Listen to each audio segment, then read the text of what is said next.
اعوذ باللہ من الشیطان الرجیم بسم اللہ الرحمن الرحیم۔ اس وقت ہمارے سامنے ایک سوال ہے کہ جی کلام منظوم اور شعر میں کیا فرق ہے؟ اکثر یہ سوال اٹھایا جاتا ہے کہ آپ ہر ایک شاعری کو یا جو چیز وزن میں لکھی گئی ہے آپ اس کو شاعری تسلیم کیوں نہیں کرتے؟ یا یہ ہے کہ جب ہم کہتے ہیں کہ یہ نثر ہے، یہ نظم ہے، اور نظم میں جو کچھ لکھا جائے وہ شاعری ہے، تو پھر یہ تفریق کیوں کہ جی کتاب کلام منظوم میں اور شاعری میں فرق ہوتا ہے؟ دیکھیے بات یہ ہے کہ ہم جس طرح یہ ہے کہ جو کچھ بھی ہم لکھتے ہیں، تاریخ کی بات کریں، میڈیکل کی بات کریں، یا زندگی کے کسی بھی شعبے کی، ڈاکٹری کی بات کر لیں، کھیتی باڑی کی بات کر لیں،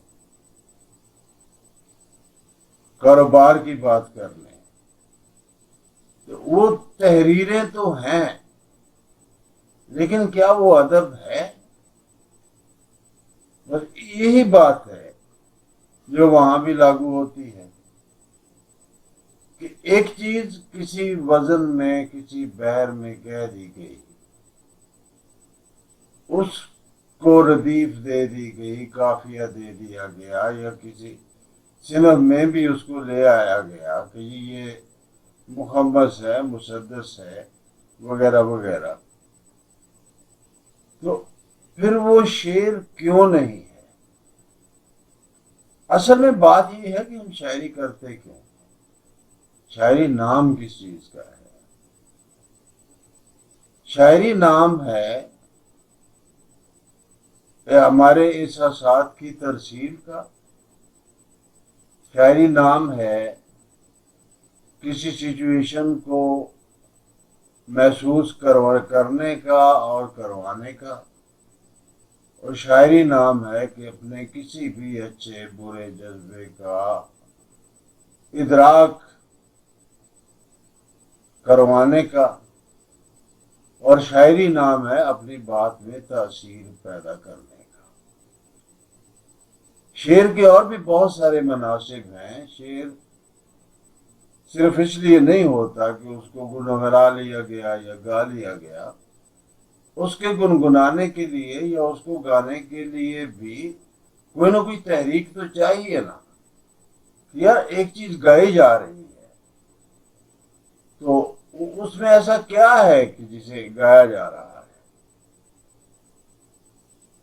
کوئی ایسی چیز ہونی چاہیے جو انسان کو کسی نہ کسی حوالے سے، یعنی انسان کو کسی نہ کسی حوالے سے چھیڑ دے۔ پروفیسر انور مسعود نے ایک دفعہ بڑی اچھی بات کی، کہنے لگے کہ جی شعر وہ ہے جو آپ کو چھیڑ دے اور آپ کا ذہن اس کے پیچھے یوں دوڑے جیسے بچہ تتلی کے پیچھے لپکتا ہے۔ اس میں کوئی اٹریکٹ کرنے والی بات ہو، اس میں کوئی فکر مند کرنے والی بات ہو، اس میں کوئی چھیڑنے والی بات ہو۔ مطلب انہوں نے ایک شعر سنایا اپنا کہ جی شعر مجھے بھی بہت پسند ہے، بقول ان کے میری بیگم کو بھی بہت پسند ہے، تو وہ شعر آپ کو سناتا ہوں۔ میری خطا ہے رات کی رانی سے کیا کہوں، اس کو تو چاہیے تھا دریچہ کھلا ہوا۔ شعر وہ ہے جس میں آپ کسی نہ کسی جذبے کا، کسی نہ کسی غم کا، کسی نہ کسی خوشی کا اظہار کرتے ہیں، اور وہ آپ کی بات دوسرے تک پہنچتی ہے اور دوسرے پر اثر بھی رکھتی ہے۔ کوئی بھی اثر ہو، اب اس میں یہ ڈیفائن کرنا کہ وہ آپ کے پیچھے لگ کے رونے پڑے گا، یا وہ ہنسنے لگ جائے گا، یا اس کو غصہ آ جائے گا، یا فکر مند ہو جائے گا، ایسی کوئی قید لگائی نہیں جا سکتی، لیکن انہی کیفیات میں سے کوئی کیفیت شعر سننے والے پر طاری ہونی چاہیے، وہ شعر ہے۔ اس میں قاری اور شاعر یا سامع اور شاعر دو فریق ہیں، ہم ان دونوں کے بغیر شعر مکمل نہیں ہوتا، کیونکہ ابلاغ کا طریقہ ہی یہی ہے کہ ایک بندہ بات کر رہا ہے، دوسرے تک وہ پہنچ رہی ہے، اور اگر ابلاغ کا عنصر نکال دیا جائے تو پھر شاعری کیا اور کیا شاعری نہیں، بڑبڑا لیا اپنے منہ میں سوچ دیا، تو وہی بہت ہے جب کوئی ادراک کی بات ہی کوئی نہ ہو، ابلاغ کی جب بات ہی کوئی نہ ہو اور میں ایک چیز سوچ لیتا ہوں کہ بھئی یہ کرنا ہے، یہ ہونا ہے، فلاں اچھا آدمی ہے، فلاں برا آدمی ہے، فلاں سچویشن اس طرح کی ہے، بہت دکھ دینے والی بات بھی ہو سکتی ہے اور بہت خوشی دینے والی بات بھی ہو سکتی ہے، کوئی فکر مند کرنے والی بات بھی ہو سکتی ہے، میں نے وہ بات سوچ لی، میں نے اس کو بیان کیا ہی نہیں، تو پھر یہاں جب میں نے بیان ہی نہیں کیا تو ابلاغ کا سوال ہی پیدا نہیں ہوتا۔ اب نثر اور نظم میں جو ظاہری فرق ہے وہ تو موجود ہے، اب اس کے ساتھ ایک فرق معنوی سطح پر ہوتا ہے، زبان کی سطح پر ہوتا ہے، وہ جب تک پیدا نہیں ہوتا ہم شعر کو شعر قرار نہیں دے سکتے، اور بس اتنی سی بات ہے ساری، کہ ایک چیز آپ نے منظوم لکھ دی، اوزان کے اندر لکھ دی، لیکن اس میں آپ کے قاری تک، آپ کے سامنے تک کچھ بھی نہیں پہنچ رہا، وہ شعر نہیں۔ شعر وہ ہے جو آپ کے قاری کو، آپ کے سامنے کو، آپ کے ساتھ ایک سچویشن میں شریک کرے، اس کو اگر بالکل ساتھ لے کے نہیں چلتا تو کم از کم اس میں یہ سوچ ضرور پیدا کرے کہ یہ بندہ کوئی کام کی بات کر گیا یار۔ اب اس سے زیادہ جو لائن کھینچنا ہے وہ ممکن نہیں ہے۔ اگر کوئی بندہ کہتا ہے جی نہیں بالکل وہ سائنسی طریقے سے بیان کیا جائے کہ یہ گول چیز میں اور مربع چیز میں کیا فرق ہے، تو اس طرح شعر کو بیان کریں، تو وہ ممکن نہیں ہے صاحب۔ بہرحال شاعری اور چیز ہے، نثر اور چیز ہے، اور جو بات بظاہر شاعری کی صورت میں ہے، یعنی منظوم صورت میں ہے، ضروری نہیں ہے کہ وہ شاعری بھی رہی ہوگی، شعر کو شعر بنانے والی ایک چیز ہوتی ہے، بس اس میں ہونی چاہیے۔ کچھ کام بھی کیے لیتے ہیں، پہلے ہم نے بات کی تھی مختلف بحور کی، ان بحور کی جو اردو میں بہت زیادہ رائج، اب کوئی ایک کتاب لے لیجیے،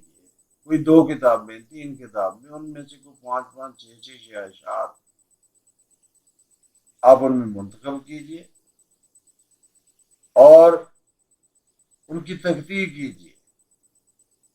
قدم بقدم تحقیق، جس میں اصل متن، املائے اصوات، ہجائی ترکیم اگر ضروری ہو تو وہ بھی کر لیں، ارکان بندی بنائیں، اور پھر اگر آپ کو بحر کا نام بھی پتہ ہے تو وہ بھی تجویز کر دیں، ورنہ بحر کے افعیل کو دہرا دینا کافی ہوتا ہے۔ اگر کوئی غزلیں آپ شامل کرتے ہیں تو غزل کے مطلع کو ضرور شامل کریں اس میں، کیونکہ مطلع کے دونوں مصرے ہم قافیہ ہوتے ہیں، ردیف ہو تو ہم ردیف بھی ہوتے ہیں، تو اس طرح اس کو اور اس کے اوزان میں کوئی فرق ویسا نہیں آتا جیسا مطلع کے باہر والے کے طاق مصروں میں آ جاتا ہے، ان کو بھی دیکھیے ساتھ کے ساتھ، اور یہ سارا کچھ عمل کر کے تو آپ کو اتنی مشق کرنی ہے تخطیط کی کہ آپ کو یہ ہجائی ترکیم یعنی 0101 بھی لکھنے کی ضرورت نہ پڑے اور املائے اصوات بھی نہ لکھنے پڑے۔ املائے اصوات میں ہم صرف وہ چیز لکھتے ہیں جو بولتی ہے، جو لفظ بول نہیں رہا ہوتا، وہ جو حرف بول نہیں رہا ہوتا